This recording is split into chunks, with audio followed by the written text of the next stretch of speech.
So following on from our opening ceremony, we are now moving to the opening plenary session. So can I remind you to turn off your mobile phones, please, or put them on silent. For those of you who don't know me, I'm Frank O'Mara, and I'm the Director of Teagasc, the Irish Agriculture and Food Development Authority. We're the state agency in Ireland that has responsibility for research, extension and advice and education in the agri-food sector in Ireland. And we're delighted to have been involved in the programme for the World Potato Congress. And I look forward to meeting many of you at our stand in the exhibition area.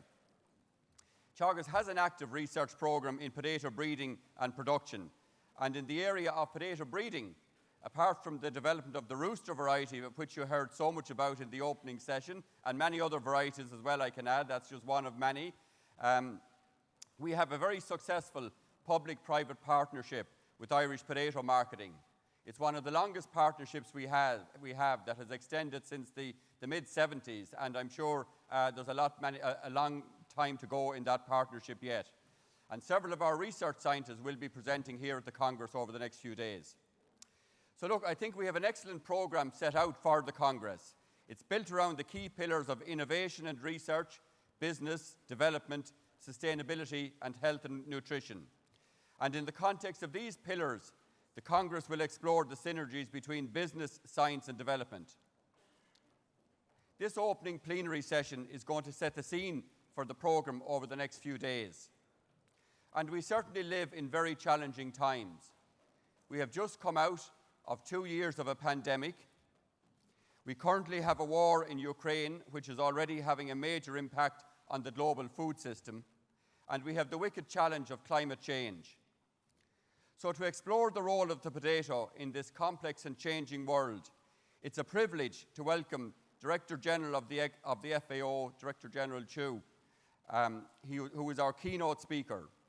Born in a rice-growing family in China's Hunan province, Dr. Chu has a long and distinguished career in food and agricultural science and management. Before coming to the FAO, he served as China's Vice Minister of Agriculture and Rural Affairs, where one of his achievements was to promote inclusion and innovative idea development to make sure information and communication technologies were available in rural areas so that more than 400 million farmers could use their smartphones as a new farming tool.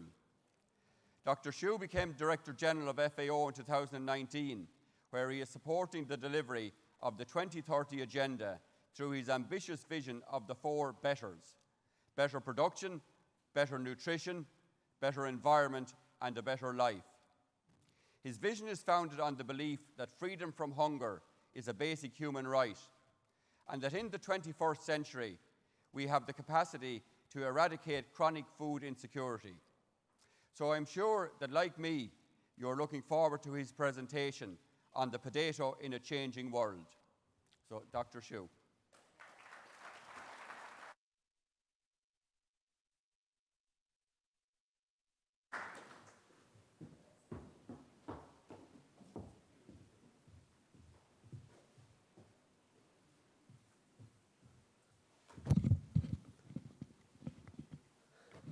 Good afternoon, ladies and gentlemen. I come here as a true potato research, and also about 39 years since 1983. So I'm so delighted to see so many old friends and new faces. And potato is one of my genes. Yeah. That's why no matter I become a role, different public administrative role, from the Director General of a National Institute, Vice President of Chinese Academy of Agricultural Sciences, and then Vice Governor of a Muslim province in China, about 7.5 years, and then 5 years as a Vice Minister. I always supported the potato industry, not only in China, in Asia Pacific, and globally. That's my promise. When I received the World Potato Congress Award, 2006, in Idaho. That time, 4 recipients. I was so honored and humble. I was the youngest. And oldest one was a Simplot. That time he was 94 years old, I think. And then another one is 81. Another one is 70 plus. He is a British. He was a former board of China. And I was 41 years old. And then Simplot asked me, hey, young man, what are you doing with next 50 years? And they answered, I will keep potato flags on, and on. That's my promise. So that's why, you see, I promised the organizer of this Congress treated me as a potato scientist and not as FODG. That's why I didn't speak on the opening ceremony, but I want to share my thought after so many years. I'm so delighted to come to learning from you. First, I hear the history from several speakers and the local organizers. And there are two most famous English from this country. Maybe you know the Irish cream, yeah? Especially gentlemen, you want to drink Irish cream, different flavors. But for us, for me, when I started learning English and potato, my older friend, Peter Van Zyl, is here. We almost know each other 37 years. Irish cobbler. I don't know, young man, young folk, you understand what is Irish cobbler? Potato name, varieties. Still popular in some parts of China and Asia. And it was first time introduced to the north parts of Japan in 17th century. Yeah, Irish cobbler. It's a red skin, yellow flesh, very good. I hope you can find some Irish cobbler here. So now I'm going to share my thought with you and the role of the and the potential of the potato in global food security. So I have to stand here. And there are several, I wanted to just share you that part and the challenge of the global food security, especially nowadays. First, I think continuous increase of world population, the food demand also, that's for sure. By 2050, we will have about 10 billion population. So we need to increase the yield 50% by 2050 and feed in the expanded population nutritiously and sustainably. And also we have to produce more and better food with less input of resources and low carbon footprint. That's a challenge. That's why last week I had a brief to the Security Council of the United Nations. What is the solution? We need a package solution. We need holistic design, yeah? From one commodity to another, one technology to another. Not one stone hit all the birds. We need one stone hit 3 birds. That's this. And innovation. Innovation, not only science, and also innovation management, innovation of the business modeling. Yeah? So the innovation, because a lot of scientists talk about the scientific innovation, but we need 3 levels of innovation. They bring all the politicians together with the scientists, with the businessmen. That makes game change. And of course, increase uncertainty in the international food market, trade protectionism is there, especially for potato, because we have a lot of phytosanitary issues. That's a natural barrier, but also another TBT. So for potato scientists and the beans men, we have more challenges than other commodities. And the regional conflict and humanitarian hotspots because FAO, together today, Chief Scientist Maximo, he is original from Peru. So, and we produce the hotspots, hunger hotspots by FAO. If you have got to know, please read online. And globally, we have a most important 10 hotspots from Haiti to the Africa, Near East, Afghanistan, now newly in Ukraine. So, all this, it's really, the conflict is one of the major drivers of the hunger in the world nowadays. So that's why the peace is so important. And during past 2 years pandemic, so I'm so delighted to see now the physical meeting here. Today it's about 800. And last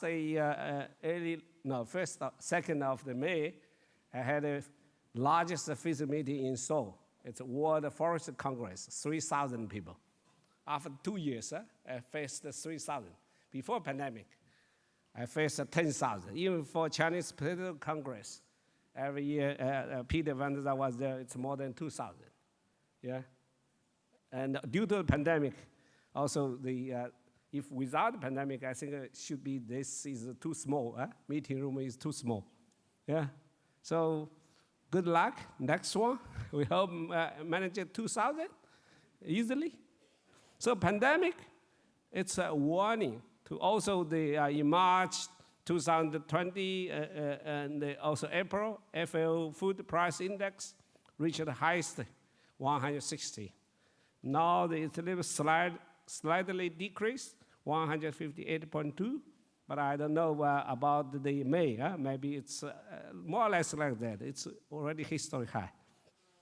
And another challenge is the suitable planting area for crop production also is limited, and the India wheat production decreased because of the climate change, and the spring for the Pakistan, India, and Bangladesh, that part, it's really a climate crisis to the global crops. And also the socio-economic stability and others, direct threat of the low-income countries and low-income groups, and drought, constraint of intensive resources of environment, permanent water resource constraint, and this week they have a World Water Forum in the Teagasc also, and ecologically environment degradation. So I think in the past 20 years, up to 24 million square kilometers of land in the world has been affected by the continuous decline in the productivity, which is equal to the total land of China, United States, and India. You can imagine?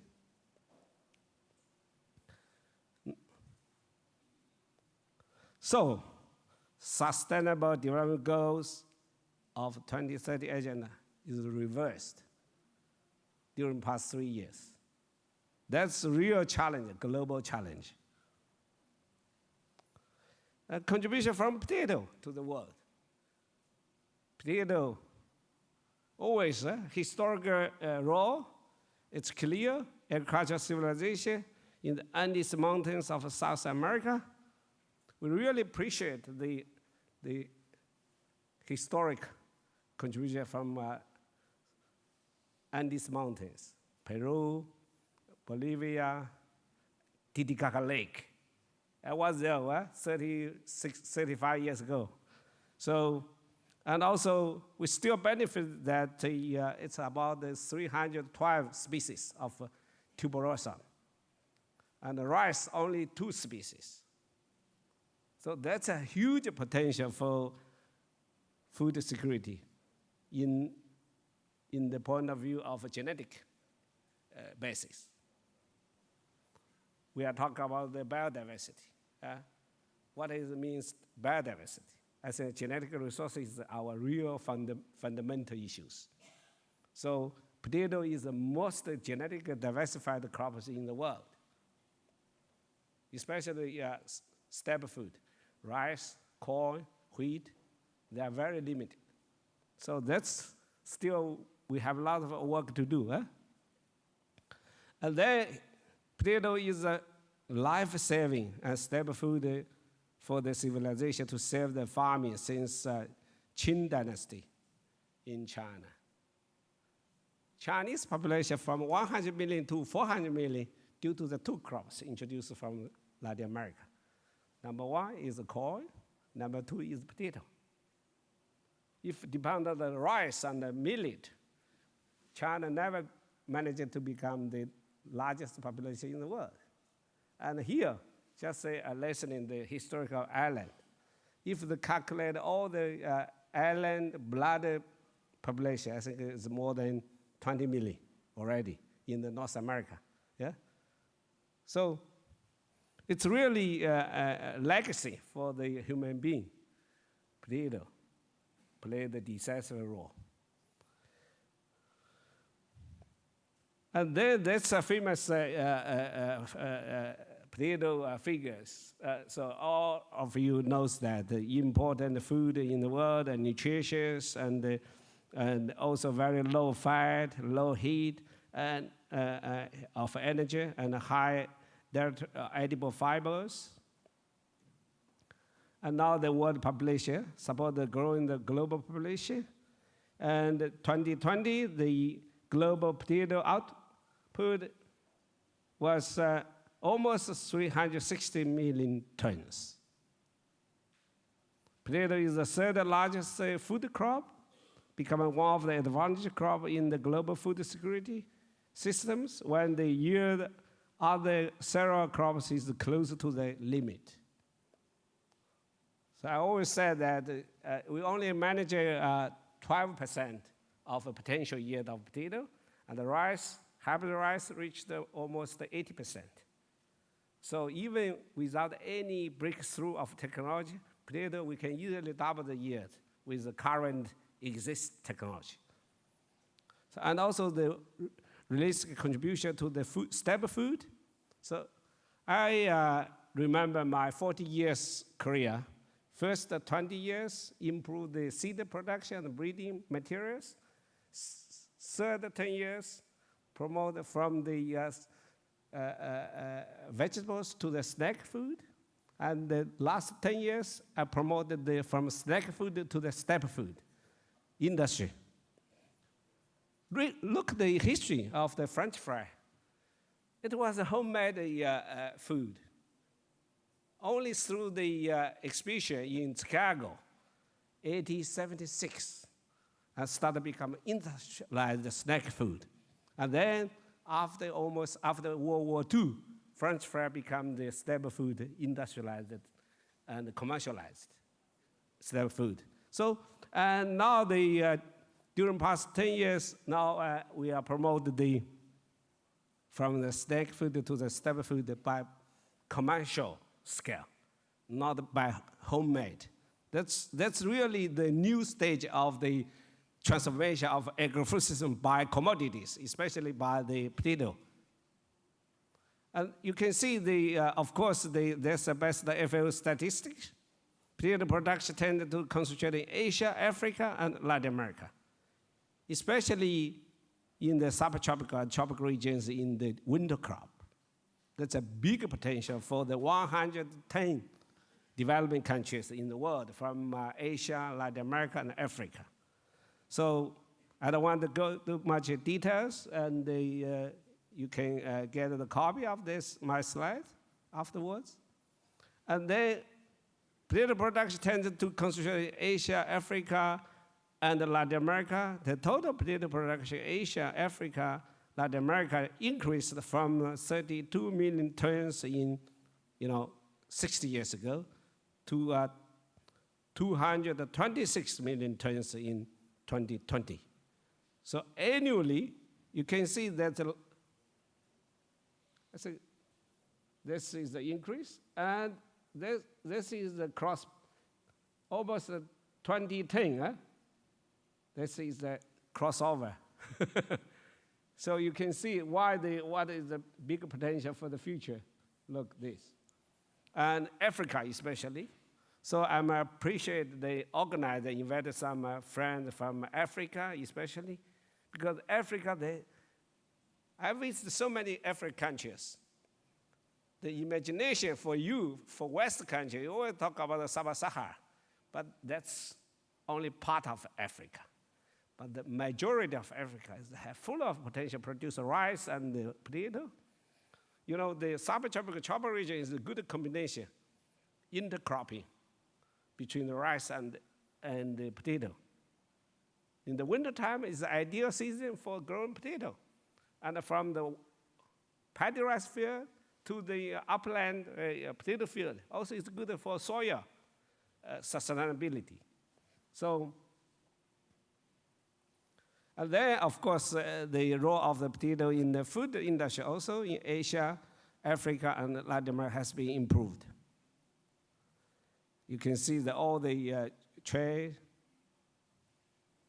And in China, we found also the special distribution of potato highly considered with former poor areas. That's why I got a strong political commitment from the leaders, not only from central government to the county level. Because if we want to get rid of poverty, you first develop the potato industry from the breeding, seed mass propagation system, and value chain, supply chain. So the farmers they can really double their yield by the growing the certified seeds. And that's something 832 poverty county used to be, and fully depend on the development of potato first, and then combine other special crops and commodities. So you can see that's really contribute majorly. And now the remarkable contribution to the resource conservation and the environment friendly, because it's water-saving crop.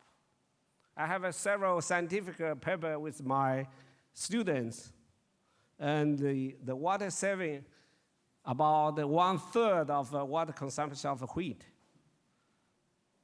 and only 20%, even less, of paddy rice field.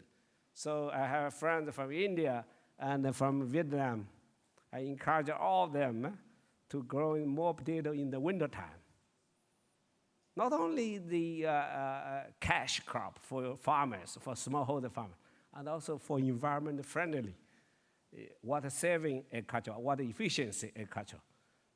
Because Asia in general is water consuming agriculture is account for 42%, and Europe only 12%. In America only 18%. In Africa it's 3%. So if we improve the irrigation system here, it's much easier to improve the productivity of the crops. But in Asia, it's challenging, yeah? And potential, wider ecological adaptation. Potato is resistant to drought, cold, barrow with a wider adaptation, and with a little bit protected cultivation by mulch, plastic mulch. Of course, we needed the digested the mulch. That's also it's a good idea to protect the moisture in the soil. And then in the year the increase driving the production, the global potato areas decreased, but the yield increased a lot. There are two contributions. One is new breeding varieties and the seed production. Second, I think is all the input. Because in general, potato production in developed nations, they didn't use the fertilizer. If you can apply the limited fertilizer, you have a highest marginal utility of your investment.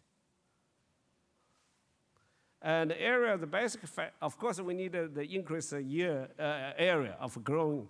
That will be expanding in Asia, Africa, Latin America. I said especially winter crop because all the developed nations, 110, are located in the subtropical regions. So it's in the north like Europe or north part of China or North America, we grow the potato in the spring. But for them, it's better growing in the winter or late autumn. And increase the planting areas, it's one. Second, yield per unit. That's why we need the strong breeding program for the South. I think the International Potato Center used to have a very strong breeding program for lowland tropic. Actually, Peter Vanza, when he was a regional representative, we introduced a lot of materials to adapt it to the tropic and the subtropic regions. And Hezhuo 88, it was a good one in South China. And then we introduced that to Vietnam, Red River Delta. So, but definitely we need more investment on R&D. And the considered areas, a year, the world production has a potential to double in the next 10 years, if we get enough political commitment. So that's why now, by my role, FAO DG, I always try to convince the president, prime minister, support the Minister of Agriculture. We need a more political commitment and support from, I know the Minister of Agriculture are poor, yeah? Because I was a poor minister in China. So each time I visit the country and I wanted to talk with the leaders who have a power to support the Minister of Agriculture and support the potato, of course. So that's a way we can really have the vulnerable sector. I consider potato is a vulnerable sector during my 40 years experience, but the people benefit most. We have to do, I committed to do, I determined to do.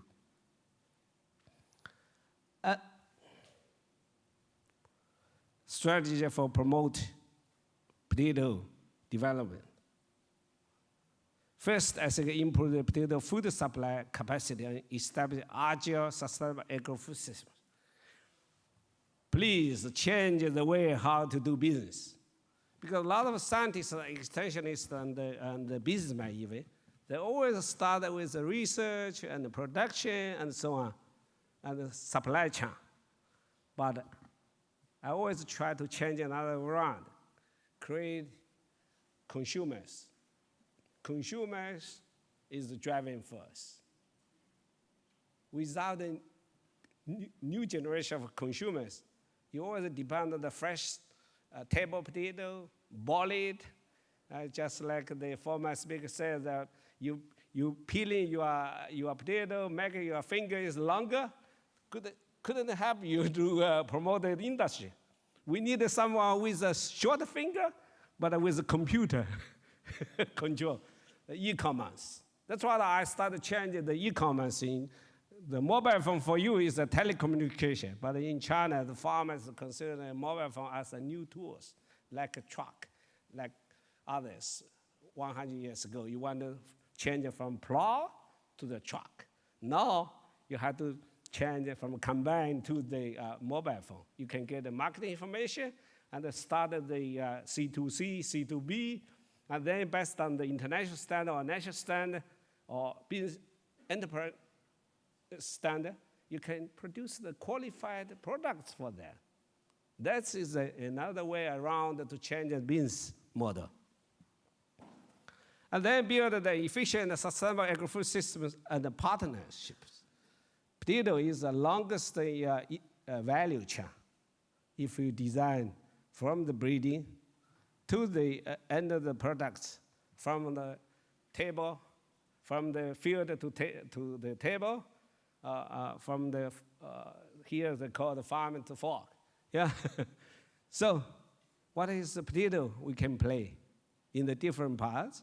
And promoting to support the variety improvement and technology innovation, especially gene editing and other cutting edge technology. Potato is a good idea. That's why my last scientific papers together with 15 countries published on Nature 2011, tuberosome genome sequencing, yeah? And after that, I come to the management. So And my students and my assistant continue to genomic sequence. Now they have designed the new varieties by functional genomics. So we need to introduce modern technology to the potato sectors. Not only genetic improvement by conventional breeding, and also we need mostly cutting-edge technology to introduce to the potato sector. And diversified potato products to meet the consumption demand. Because you have to combine your local cuisine with the international standards at the industrial scale, not homemade. I said like French fry. If without the Chicago exhibition, French fry still is homemade products. So we need, that's why we promote a lot of stable food by industry scale, not a homemade scale. Yeah, that's very crucial. That's why in China there are so many noodles made from potato. And take action to reduce food loss and waste. Yeah, potato, you know, all of you know that potato is a perishable product. You get the starch or flu or others. Why don't you produce the frost products? Not the French fry frost. Should be whole nutrition frost products. Because now a lot of developing countries now they have a cold chain from the field to the refrigerator at home. It's changing. So we should change how to develop the new commodities and reduce the food loss in the field and also food waste during the consumption. Okay, I used the last 2 minutes to promote because I'm a FLDG. Yeah? So I come to FL. I come to change FL. For sure. Yeah, for dynamic, I want to build a dynamic FL for a better world. That's my slogan, my manifesto. And then started reform structure first, and now last year they endorsed by the Minister Conference and a new strategy framework for next 10 years. So we wanted to have the assistant members to transform agri-food systems more efficient, more inclusive, more resilient, and more sustainable. Agri-food for better production, better nutrition, a better environment, better life, leave no one behind. So potato is the ideal commodity crops. How to efficient, how to inclusive in the rural areas, and man and woman, and also the more resilient. We needed to look at the whole chain to investment to improve the infrastructure from the storage to the cold chain. And also the sustainable, of course. Started with the better production. What means better production for potato? What means better nutrition for potato? Because there are a lot of people that still misunderstood the potato. They say potato is not good for your obesity, create obesity. No, because you eat too much fat, not because of potato. So, and then we needed the tools and for data, technology, and others. So, for the last, we hope potato will become the driving force for transforming agri-food systems in the world. And together with SIP and other key players and national agricultural research systems. And FAO, I will become your co-promoter. Thank you.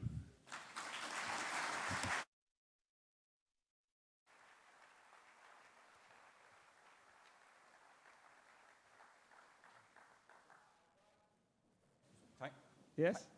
Thank you, Director General, for a really excellent presentation where you've highlighted the potential to double potato production over the next 10 years and to increase its contribution to the food of Asia, Africa and Latin America by 2%. And for me, the purpose of the Congress over the next few days is to figure out how to realise that potential. That's the challenge you have set for all the delegates here today. But it's my pleasure now, Director General, to ask you to remain on stage for another few minutes because what's going to follow is not listed in your programme, but the Director General would like to honour an Irish friend of ours the garden designer, broadcaster and writer Dermot Gavin. So Dermot, if you could make your way to the stage, please. Have we Dermot? Enter stage left. So, Director General, the stage is yours.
Dermot, can I invite you to respond? Thank you. You want to go to the podium? Yeah, you want to speak?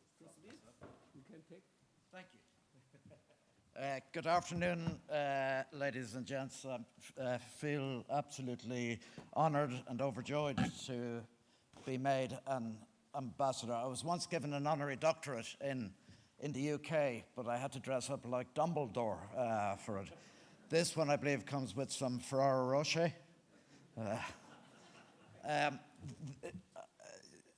I'm delighted to be here, Director General Dr. Chu, delegates and guests. I'm really delighted to be here with you this afternoon. And for those of you who've travelled from distances to our little island, I really want to reassure you that this afternoon it's been lashing rain outside. You're visiting and we're living on a remarkable, really remarkable island with an amazing climate, one that's temperate. This temperate climate is defined by kind of a lack of extremes. It never gets too hot, too cold, too wet, or too dry. And that means we can grow plants, including the potato, that have originated in different parts of the world, all across the globe. These plants produce oxygen, some store carbon, and they all make our planet the beautiful place that it is. Plants make up to 80% of the food that we eat, and yet they're under constant attack. Climate change and human actions have altered our ecosystems and created situations where pests and disease can thrive. What the FAO are doing under the guidance of Director General Dr. Chu is providing guidance for gardeners, for farmers, for anybody in the food or indeed tourist industry to make sure that we're vigilant, to make sure that we use best practices and that as holiday makers, if we can get through Dublin Airport, when we do go abroad, we don't bring back any plants, any cuttings, anything that may cause harm to our species that are growing in this country. As gardeners or as people who enjoy the environment, we need to be vigilant. We need to be observing what's happening and anything unusual that is happening. If we see a strange-looking caterpillar or pests or diseases that we've never seen before, we need to immediately report that to the Department of Agriculture. They do a great job in finding and looking after our environment, really.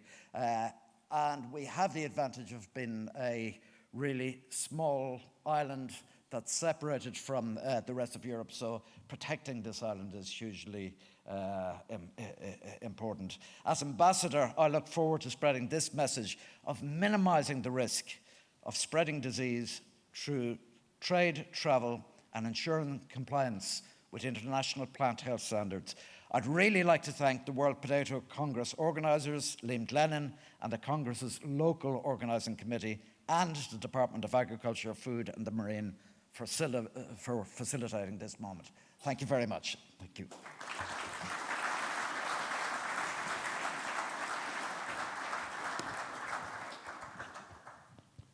So this award, we really needed solidarity and sharing. You know, all the crops from Latin America to share with the rest of the world. I said the potato, maize, and the tomato, all solanaceae crops. And the soybean, original from China, now share to the America, and Brazil is the largest producer. So, and also some eggplant and others, brassica oleracea from Mediterranean to the west, to the east, Asia. So we have to learn it from our ancestors. So now I wanted to give my personal gift to the organizer of this World Political Congress with my personal calligraphy. And Paul. No. Could some representative, Michael? You said you have 10 members. I have more than 10,000 members when I was a Chinese Potato Association. So we are not you are much bigger than me now.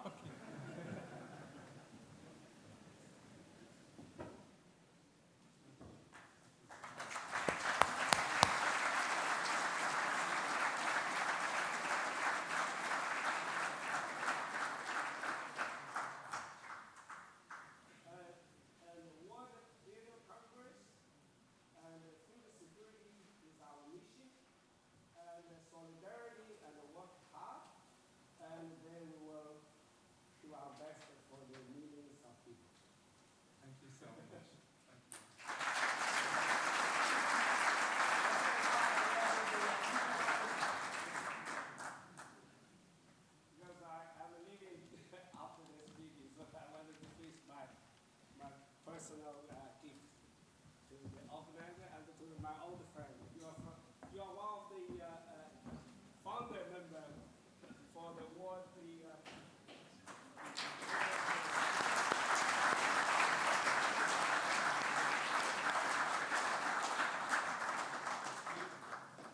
So we have a destiny to know each other due to the potato.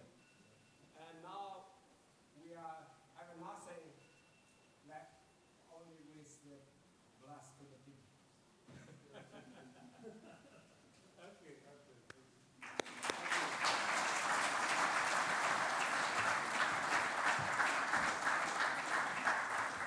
You know, World Political Congress was established at Edward Prince Island. So he was really the missioner to help the developing countries in Africa, in Asia. He promoted potato in this continent. Peter van der Zag, of course, on behalf of Richard Sawyer, was a founder of SIP, and O.T. Page. O.T. Page, I got to know him. He was a DDG for research from Canada. So the FAO was established by then President Roosevelt, America, in 1943, in May 1943, with Canada, with Australia, with Chinese, India, and several people. They are vice chairs. So we have to respect history and appreciate the World Political Congress. Now it's come to you are the fourth or fifth chair. I hope the World Political Congress, promise next Congress I'll try my best to come. Thank you. Thank you.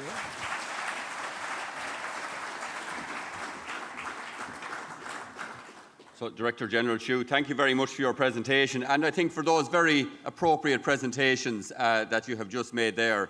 And probably only Irish people will understand what I'm going to say now, Director General, but we have a very famous television programme here in Ireland called The Late Late Show. It's been running for over 30 years, and often the presenter makes a gift to some of the distinguished guests. And every so often, it goes on then, when somebody gets a gift, he turns around and says, and there's one for everybody in the audience. But unfortunately, I'm sure Director General Chu hasn't got one for everybody in the audience. Those are treasured presentations that he has just made there now. So, and I look forward to welcoming him to Teagasc tomorrow. So look, next I'm delighted to introduce Her Excellency Ana Maria Liliana Sanchez Vargas de Rios, the Ambassador of Peru. And Peru has a long history with potato, and that was outlined earlier on in our presentations. But you know, most recently, Peru hosted the last World Potato Congress in 2018. And it's also the location for the Centro Internacional de la Papa, or the International Potato Centre, which is one of the CGIAR centres which are linked to the FAO. And many of you are also aware, as has been mentioned already today, of Peru's leading role in supporting the World Potato Congress initiative to establish a United Nations International Potato Day, which also has strong support from Ireland and several other countries.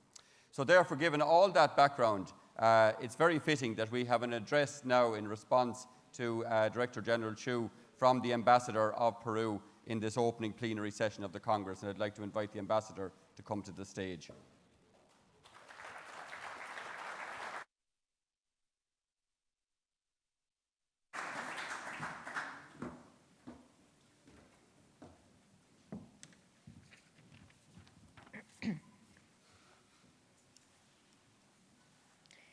Good afternoon, distinguished delegates to the World Potato Congress of 2022.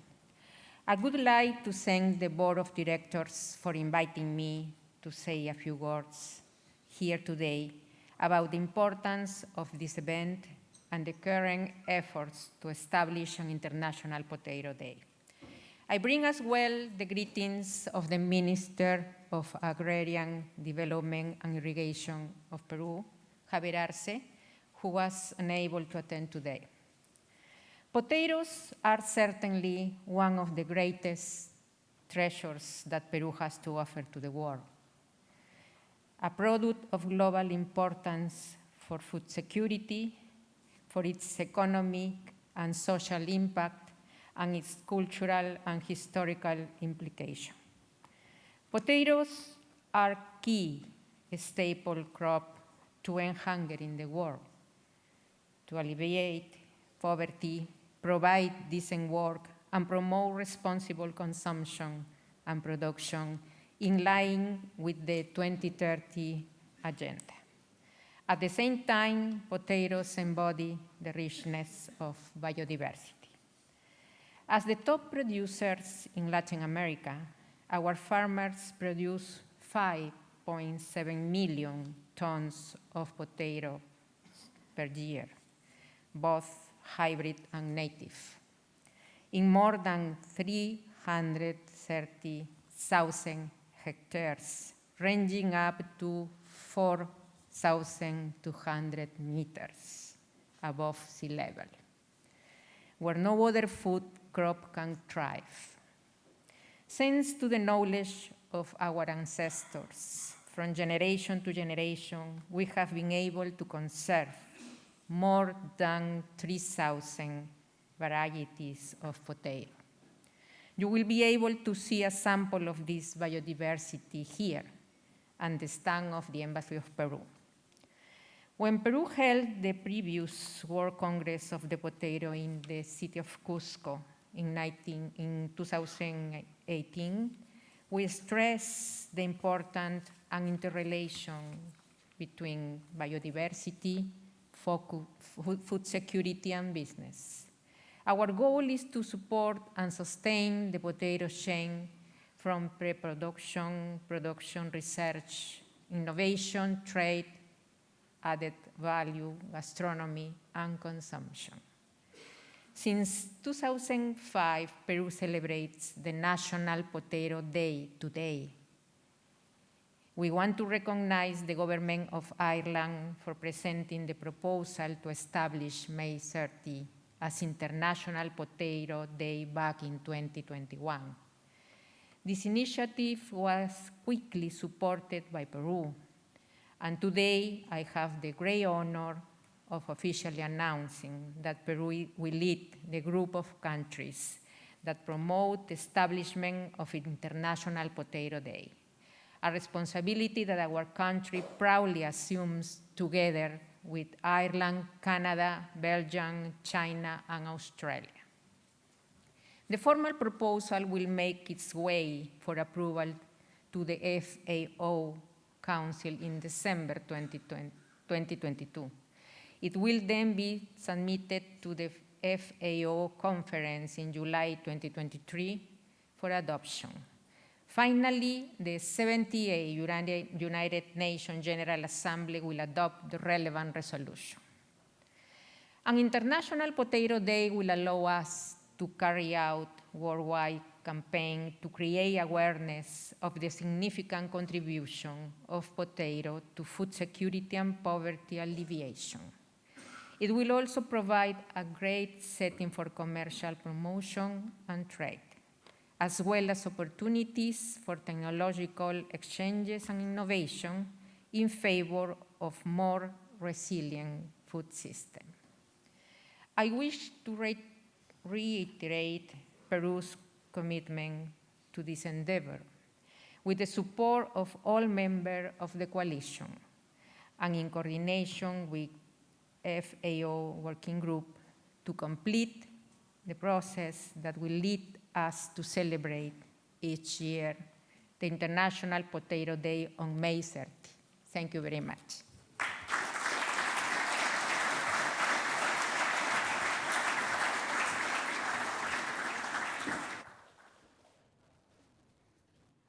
Thank you, Ambassador. Now I'm delighted to introduce Tara McCarthy. And Tara is Chief Executive of Board BIA, the Irish Food Board, since 2017. And she brings with her over 25 years of experience in the wider food industry, including a term as Chief Executive of Board Teagasc, Ireland's Seafood Development Agency. And she's lived and operated in overseas markets such as Germany, France and Belgium for over 10 years. She has represented Ireland's food industry globally, speaking about Origin Green, Ireland's unique national sustainability programme, and in 2021, she led the establishment of the Origin Green Global Council. So she's now going to join us and tell us about Ireland, the Green Island. So over to you, Tara.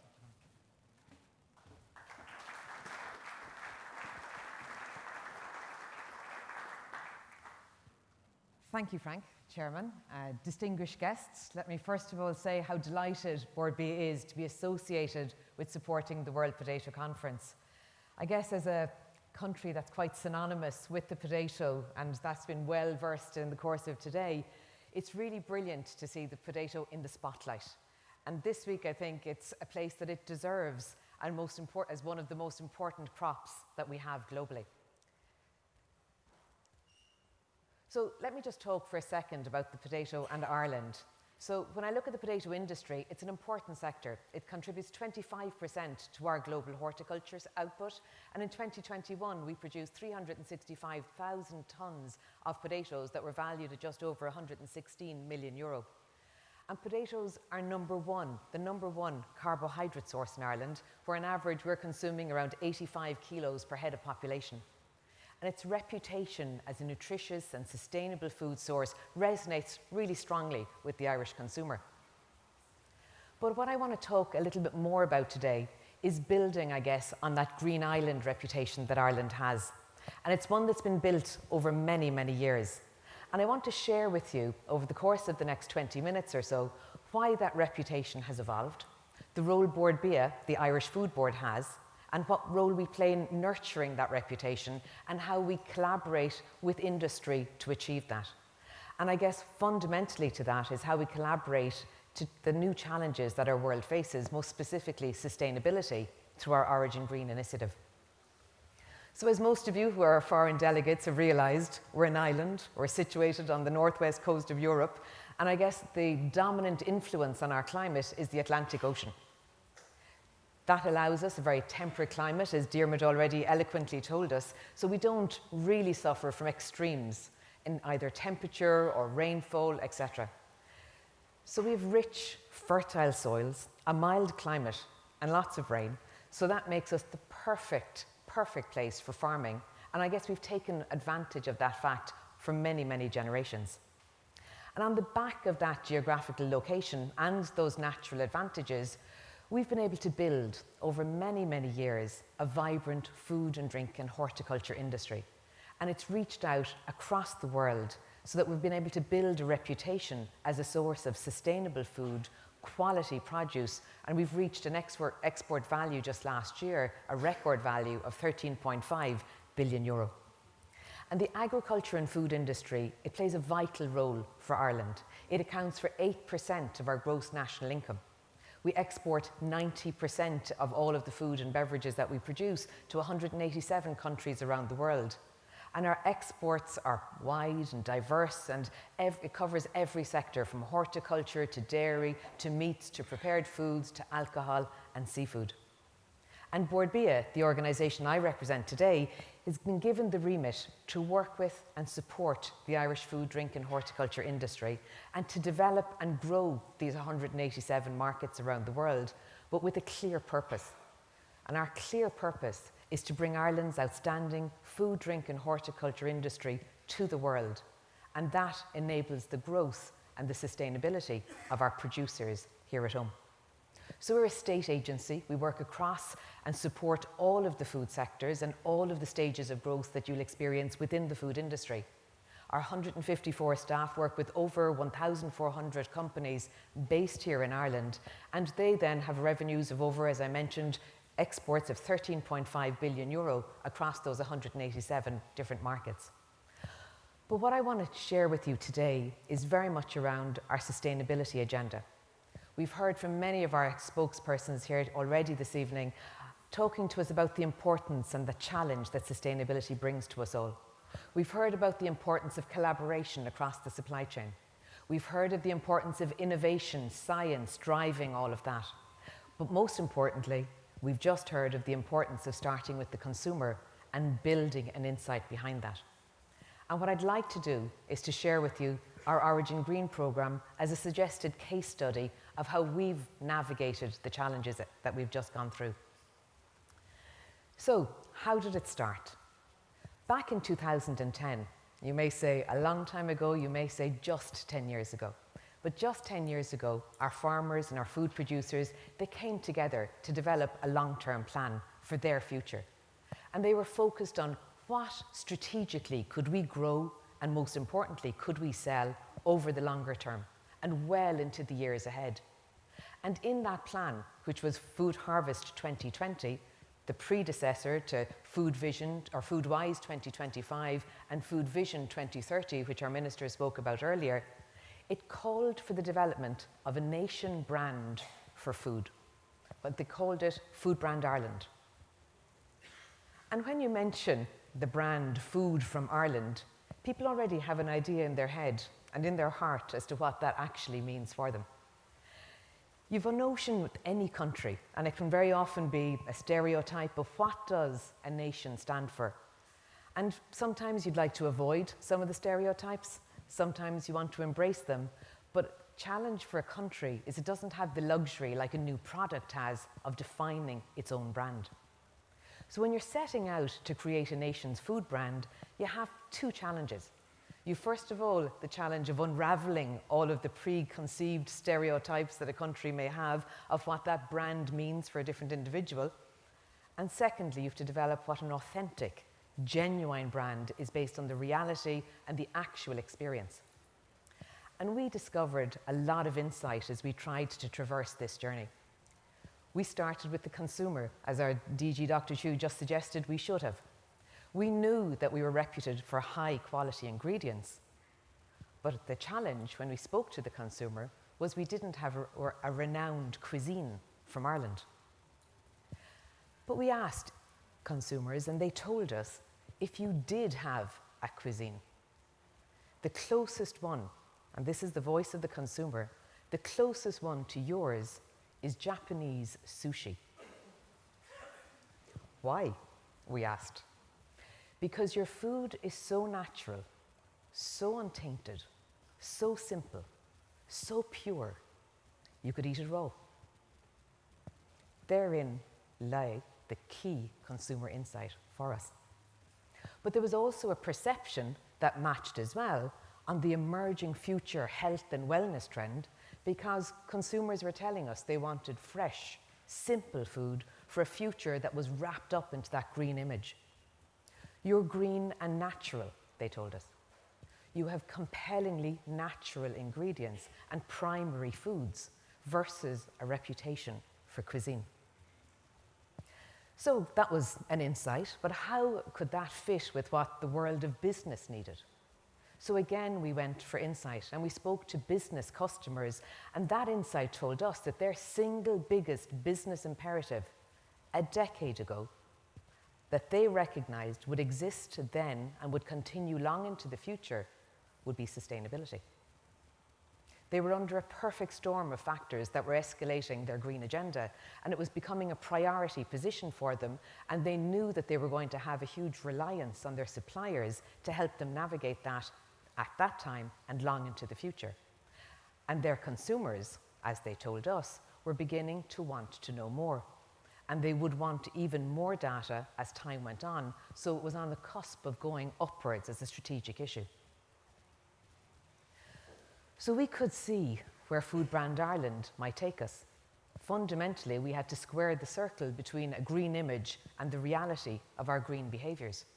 And so that was the vision for Origin Green and how it was born, a unifying brand that would underpin the food chain from Ireland and long into the future for a better, more recognised international reputation that would be really marked by clear evidence and proof of verified green credentials. So our starting point was clear, because firstly, from that natural perspective, we've had, and you've heard it over and over this evening, you already have Ireland's temperate climate, mild and rain-swept. You'll see a lot of it tonight and tomorrow. That results in a long growing season, again, as Diarmuid just told you.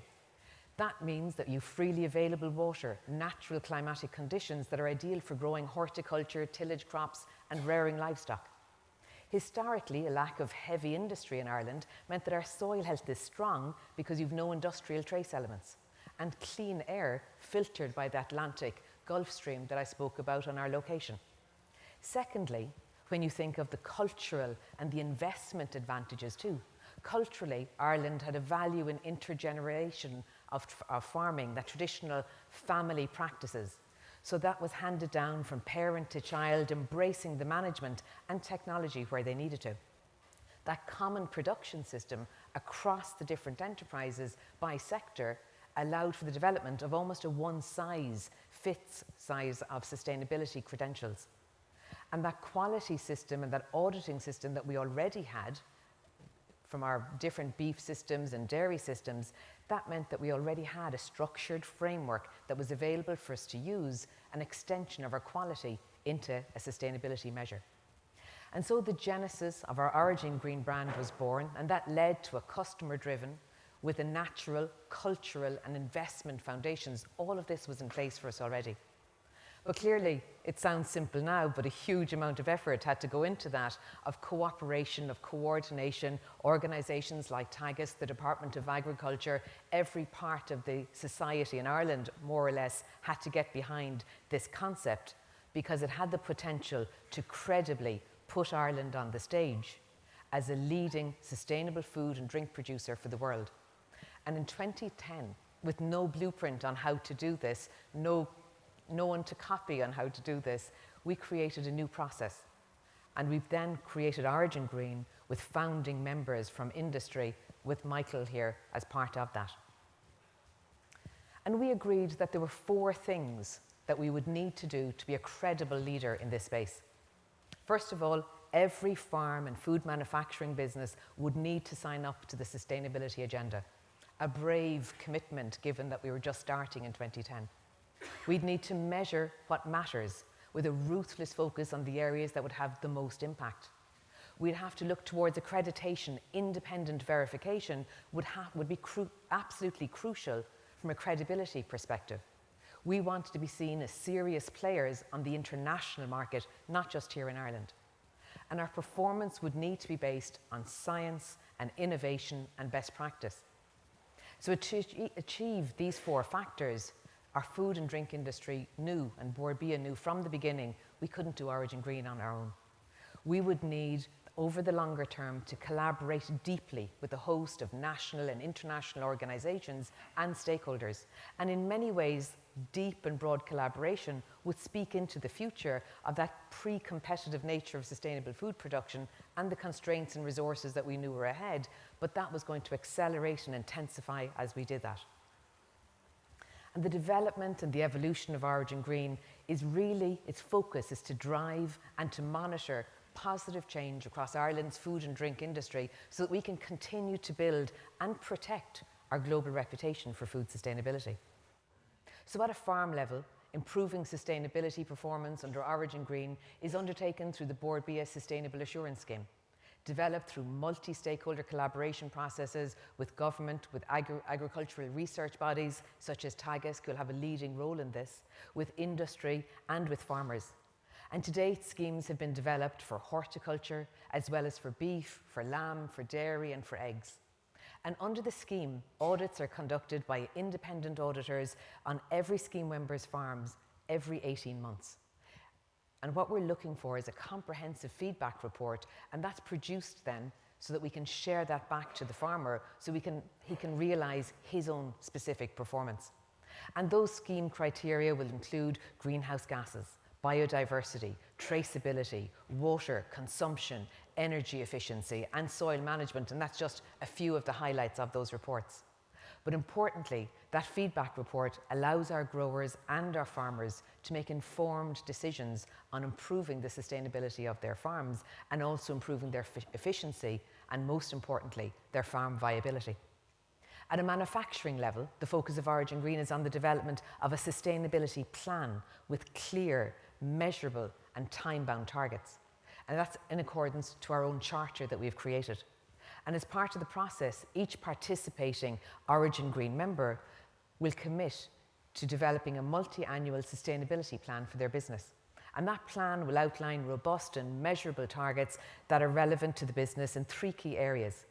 And that's really looking at the materialities, their material sourcing, their manufacturing processes, and their social development processes as they look and select the ambitious targets that represents. And companies can only become a member of Origin Green when their sustainability plans have been independently verified by independent auditors. So 10 years on into the Origin Green programme now, and our agri-food industry is realising that the whole is greater than the sum of the parts. The whole supply chain collaboration gives this programme real scale and impact. So we now have 90% of our exports represented by Origin Green verified members.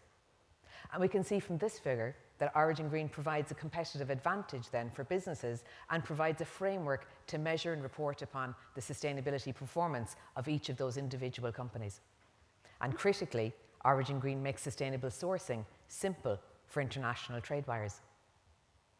And taking the strategic direction of fostering holistic collaboration, which is a fundamental theme, I think, of today's conversations to date, our next phase of Origin Green will reinforce that partnership approach.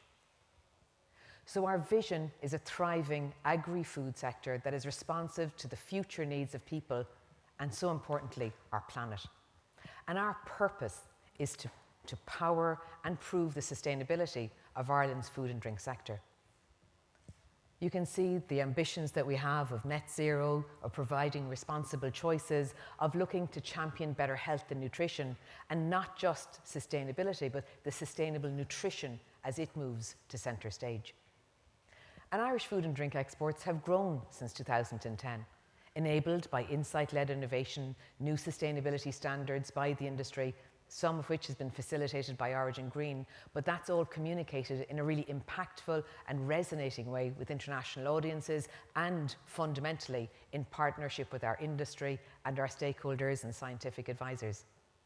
So Origin Green, I guess, has, in our view, achieved quite a lot in just 10 years. And I guess what we're now looking to do is ensure that it maintains that ambition and strength behind it. Because there is a new dawn. When you look at the golden opportunity of sustainability and the effect that it can have on real growth ambitions for our industry. And at a time, I think we've talked a lot about it today, of the complexity of the sustainability challenges ahead, the acceleration of the requirement to do the right thing, because that is growing and intensifying as well. And we fundamentally believe, if I go back to Dr. Chu's commentaries already, consumer insight is the fundamental driver of everything we should do going forward. And any of the studies that we've done for this Food Brand Ireland concept, it points clearly to where the demand for food is moving. It clearly shows to us that the demand for natural food is accelerating across the world. Natural food that's wholly sustainable, delivering health as well as societal and environmental benefits. Fundamentally, though, that has to be available conveniently in a very connected world. And we continuously refresh the insights that we have. Our more recent global sustainability survey across 13 different markets, it drives deeply into that connected understanding of customers and consumer attitudes to purchasing behaviours around sustainability in a food context, and then layering in insights. And fundamentally, we see the sustainability agenda is accelerating and consistently accelerating. It's happening at a different pace, however, in different countries around the world, and each market may focus on a different aspect of sustainability in their own conversations, which can make that somewhat complex. In Western European markets, there's a greater focus on local food, while in Asian markets, there's probably more of a concern of consistent, nutritious food supply. So the focus is on quality and safety assurances very often. But the research also highlighted that consumers are looking for both information and leadership, but they're looking for that from the food producers. They're looking for that key sustainability metric issues consistently, and they're demanding it of the food industry. And I guess from our perspective, we're viewing Origin Green as a support to enabling our industry to communicate against that. So I guess the future of Origin Green is being built continuously. Every day we're building that future, a future where we hope that Irish food and drink is a first choice globally because it is sustainably produced and trusted by people who care.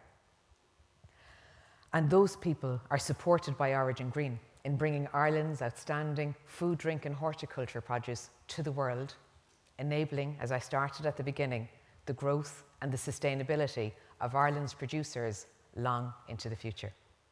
Thank you very much, ladies and gentlemen, for your attention.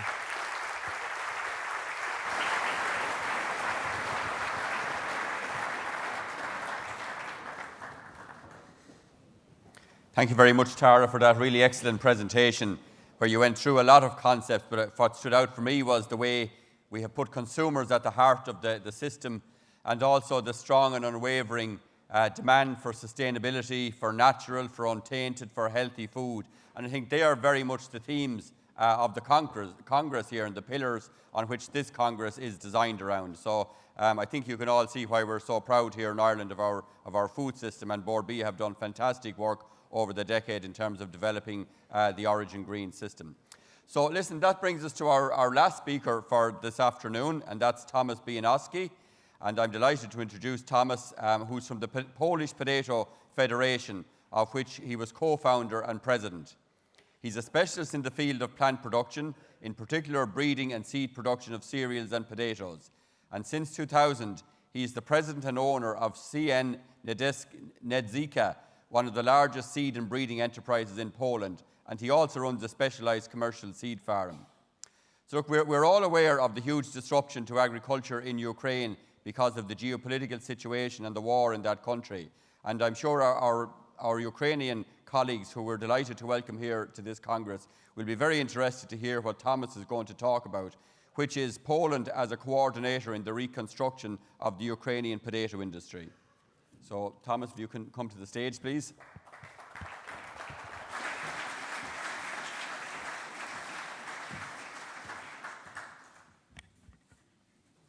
Ladies and gentlemen, all distinguished guests. My name is Tomasz Bijanowski. I came here from Poland, from a country of potato, as well as Ireland. Today, I would like to say a few words about our activities and what we are doing now in this situation after pandemic and during this war situation in Ukraine. What we want to say is the main subject is strengthening cooperation between organization, association potato producers of the 3 Cs countries and its partners from Europe and the rest of the world.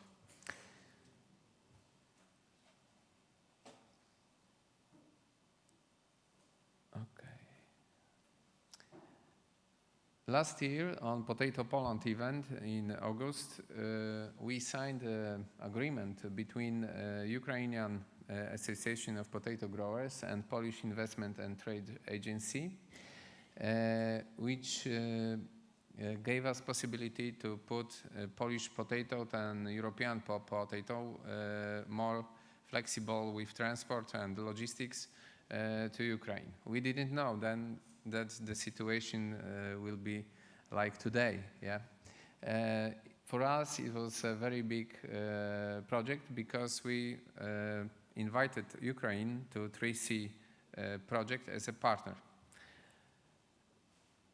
As you see, we manage a lot of activities in coordinating the creation of comprehensive logistic services on the east-west and north-south corridors by railways and by intermodal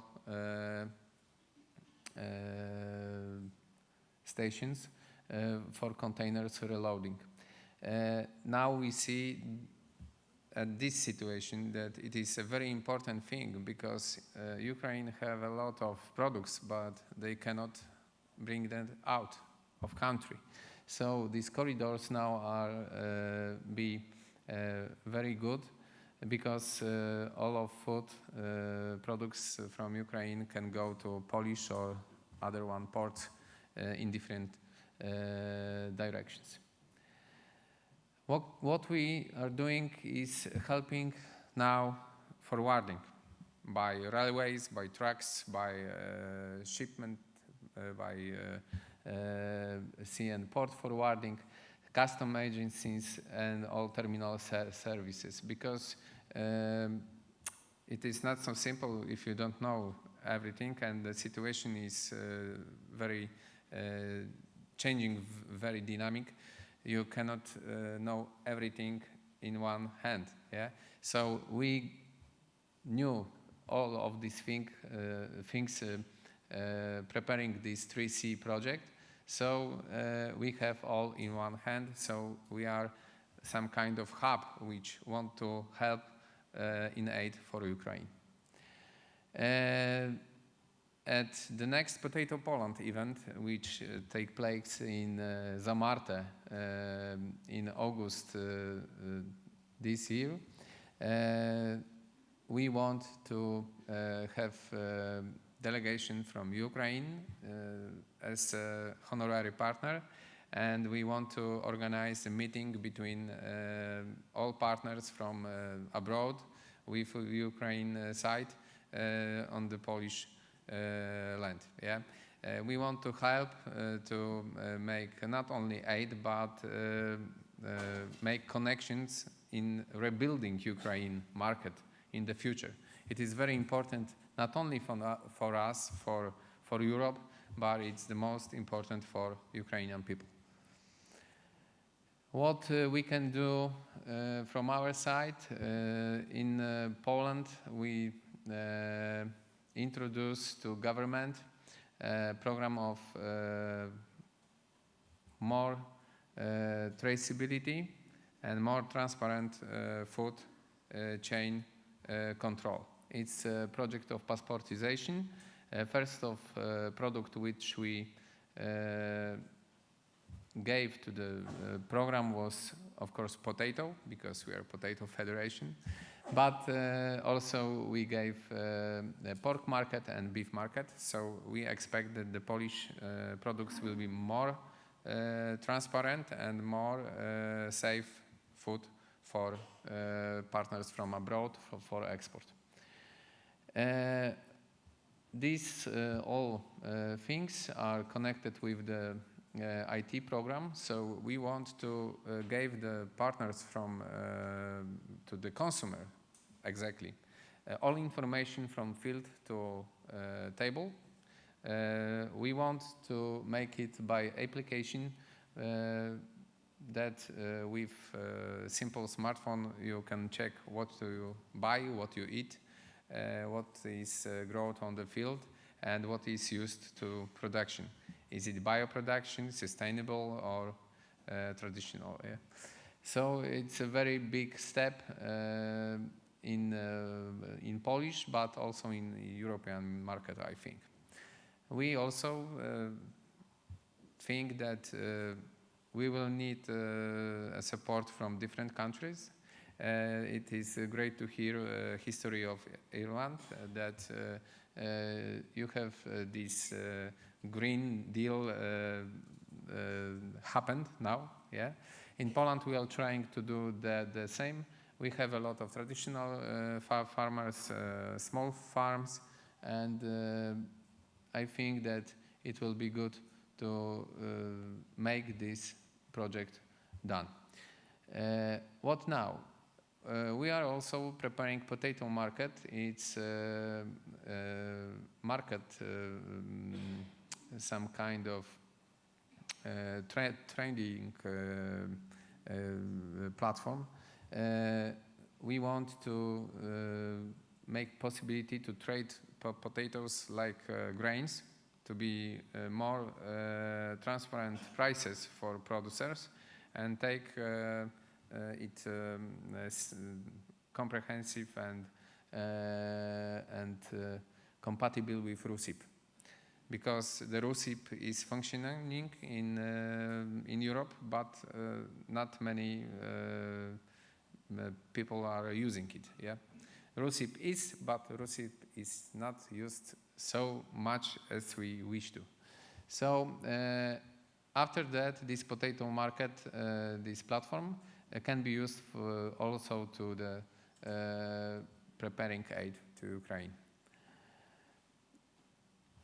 What we made by these all activities? We built a bridge of hope. We didn't know that we are doing it, but it happened. All of us here love potatoes, I think.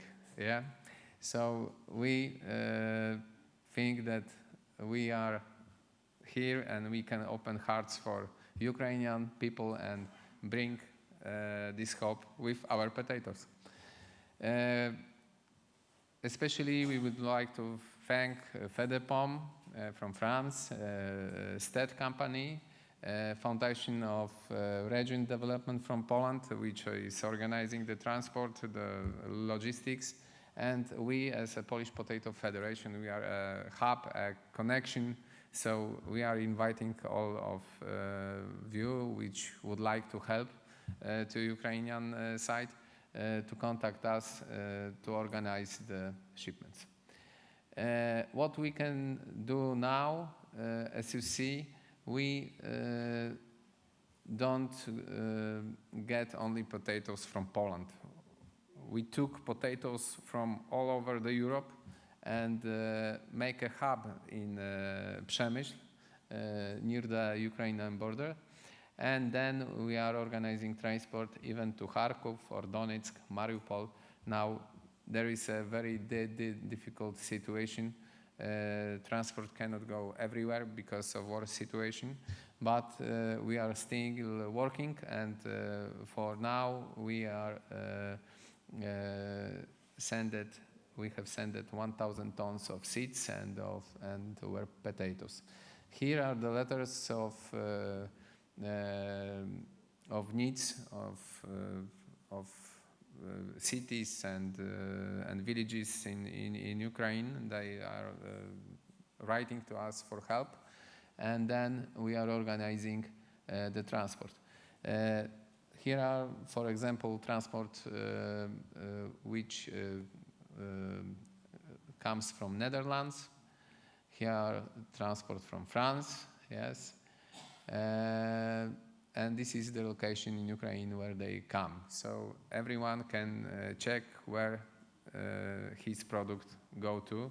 And then a lot of people are very grateful, and they send it thanks to the local societies from Europe and thanking for help. In Przemyśl we have, it's a city near the border, and now we have 70 kilometers European railway to the Kovel, so there will be a possibility to make transportation by containers, by intermodal containers station to go even by transfer without reloading from abroad the UE. For example, from UK or from Canada or from some places where this aid can go. Yeah. As we see, those potatoes goes to straight people, children, hospitals, schools, everywhere where it was needed. Also, of course, to the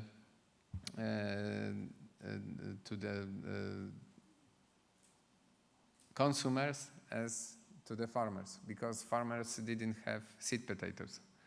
Everyone was locked, the war, the fields were mined, so in many regions the farmers was afraid to go into the field because they are worried about the mines. Yeah.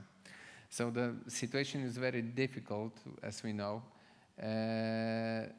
This is planting time, and as we know, in Ukraine, many of farms are traditional and small, but this is the 8th producers in the world. Yeah, so it's a very big producer, and potatoes are very needed in the diet because it's very popular there. So I think that the aid which will come there, which will go there, will be very needed and will give some chance to give a food to these people. As we can see, our European transporters don't want to go to the Ukraine because the traffic is very hard. This wartime. So we find out the companies which has Ukrainian drivers, and they are going straight to the place where it needs. As we see, everyone is glad from this aid. So I think we must do it still and in the future. What is now, we can put 1,000 tons. As we calculate, it's for one day food for 3 million people, yeah, for dinner or for lunch. So we can only thank for you all for your help for Ukrainian people. We try to be helpful. We organize our stand with Ukrainian side, so feel invited to our stand. There are representatives of Ukrainian Association of Potato Growers and the Ukrainian Chamber of Commerce. So they can give you information what they need. So this year we came here together, and we want to thank you all for help. Thank you very much.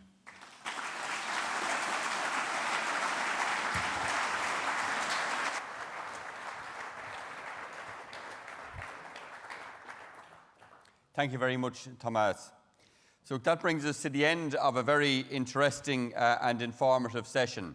And I think it sets the scene now for the remainder of the Congress and sets the challenge really for all of us, whether we're in research or business or extension or marketing or whatever, to see how we can move on the agenda as set out by Director General Chu in his presentation.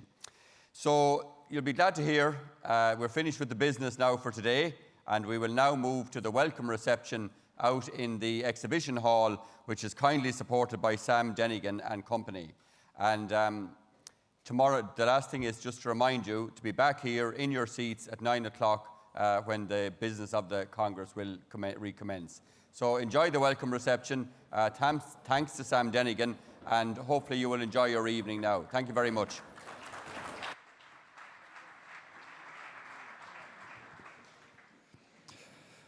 Ladies and gentlemen, we'd like to take a moment to remind you that there is an app for the 11th World Potato Congress available for both the iOS and Android app stores. It's World Potato 2022. So you can download the app from both app stores for the 11th World Potato Congress. Thank you.